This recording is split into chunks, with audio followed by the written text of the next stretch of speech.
নিকানলৈ আৰু এটা নতুন ভিডিঅ'লৈ স্বাগতম। সমূহ ৰাইজবাসীকলৈ ভোগালী বিহুৰ শুভকামনা। মাৰ্কেট দেখিলে এনেকুৱা নালাগে যে আমি বিহু পাতি আছোঁ বুলি। তাতে আকৌ আজি 13 তাৰিখ এনেও আনলাকি। চ' মাৰ্কেটত সেই একেই যোৱা ভিডিঅ'ত আমি জনাইছিলোঁ যে মাৰ্কেটখন তললৈকে ইমান এইটো লেভেললৈকে আহিব পাৰে। গেপ ডাউনটো খোলা আছিলেই, কাৰণ গ্ল'বেল মাৰ্কেটত পেনিক চেলিং আছিল। চ' সেইটো এতিয়া অহাকালি কি হ'ব পাৰে, মই এটা কৈ থৈ দিছোঁ আপোনাৰ। অহাকালি কিন্তু শ্বৰ্ট নকৰিব মাৰ্কেট। মোৰ এনেকুৱা এটা সম্ভাৱনা এটা আছে, মাৰ্কেট গ্ৰীণ আহিব পাৰে এনেকুৱা।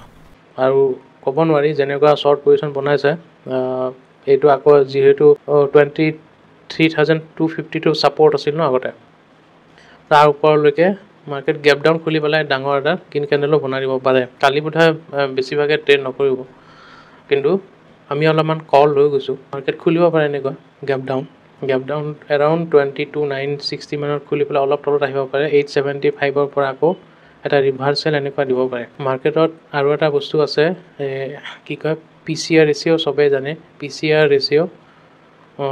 ৰেচিঅ' অলৰেডি আপোনাৰ অভাৰ চ'ল্ড হৈ আছে। যদিও এইখন মাৰ্কেটত ডেটা কাম নকৰে, কিন্তু যিটো ছাপৰ্ট হ'ব লগা আছিল মাৰ্কেটত,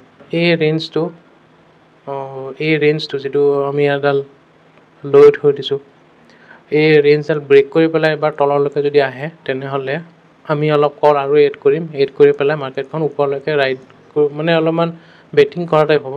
কিন্তু it's worth taking the bet.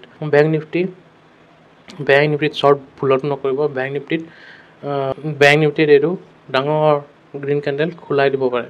Bank Nifty অলপমান ৰিস্কি আছে। মিড কেপ নিফটিটো আজি ছাপৰ্ট এটা ব্ৰেক কৰি দিছে, হয়, বাট কেতিয়াবা কি হয়, এইটো নেক্সট ডে আকৌ এই যিটো লেভেল আছে ন, এইটো আগতে যিটো শ্বৰ্ট আছিল সেইটো লেভেললৈকে আকৌ এবাৰ লৈ আহিব পাৰে। মিড কেপ নিফটিত ৰিকভাৰী লোৱা সম্ভৱ আছে। চ' মাৰ্কেটখনত পেনিক আছে, হয়, কিন্তু শ্বৰ্ট কৰিব নোৱাৰি। ইয়াৰ আগতে আৰু এটা কথা, মাৰ্কেটখনত এতিয়া অলপমান ইনভেষ্টমেণ্টৰ কাৰণে চাব লাগিব। আপোনালোকে ট্ৰেডিং ঠিক আছে, কিন্তু এইখন মাৰ্কেটত কিছুমান মানে ষ্টক আছে, যেনেকৈ ফাইনেন্সিয়েলছ হওক বা PSU হওক, কিছুমান আপোনালোকে এইটো লেভেলত কিনিব পাৰে আৰু ৰিকভাৰীৰ কাৰণে আপোনালোকে চাব পাৰে। ভিডিঅ' সৰু হৈছে, লাইক কৰিব, শ্বেয়াৰ কৰিব, আৰু আমাৰ ভিডিঅ'টোত আপোনালোকে ন'টিফিকেশ্যনটো অন কৰি থৈ দিব। Thank U.